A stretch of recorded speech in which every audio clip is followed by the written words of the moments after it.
Hey everyone, Melissa Metcalf Leroy here, coming to you once again live from my kitchen.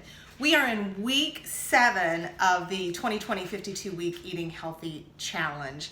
And I want to take just a moment to give some shout outs. Number one, this week's going to be a little different. Thank you so much to all of you for putting up with last week's videos. Unfortunately, I was not feeling very well and had an allergic reaction to something, which if you've ever experienced that, that is no fun at all. I also am trying out a new style video today. Many of you have messaged me and said, hey Melissa, the camera just seems a little too far away. We would love for some close-ups to see brand what you're using and actually what you're doing. So some of the lighting here in the kitchen has been an issue and washing some things out, so some of you watching are not able to see even when you kind of zoom in on the video.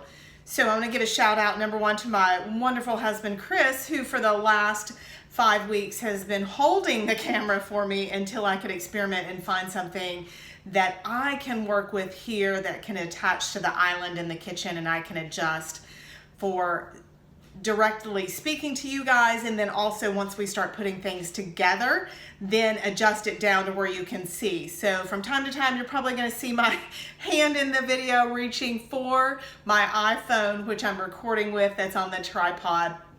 So please excuse that, but I want to be able to accommodate all of you. And I also want to take just a moment to address the 52-week Eating Healthy Challenge. This actually started, many of you know, at my heaviest, I was over 230 pounds. And the doctor that I have the privilege and honor of currently working with side by side, when I lost all the weight, started telling people, well, you should really eat what Melissa eats. She eats very, very healthy. She follows the plan. She follows the program.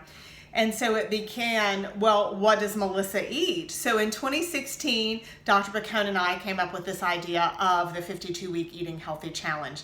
So that's how long this has been going on. So every single week I have been publishing either Saturday or Sunday the week before of what I'm going to eat. And it's kind of morphed into what you see now, the blog, and then also these videos. So you can actually go into the 52-week Eating Healthy Challenge that you can find by visiting onfirehealing.wordpress.com or visit foothillswellnesscenter.com, and you can also be directed there as well. So you don't have to follow each week recipe by recipe. You can actually search that blog and find what works for you. A lot of the recipes, I understand there's going to be things that you don't like, your family doesn't like or care for. If there's ever a situation like that and you're like, I wonder if there is a substitution or modification, because Melissa talks about it all the time, feel free to reach out to me, and I will help you as best I can, for sure. I do have a lot of tricks up my sleeve after I've been doing this for quite some time, going on 10 years now. And then, of course, publishing the blog for going on 5 years. It's hard to believe. So there's a ton of recipes out there on the blog for you to research, search, and play around with. That's what I love doing. So week 7 is a very exciting week for me because some of you have reached out to me with specific questions, and hopefully I have incorporated that in some of the recipes. So stay tuned.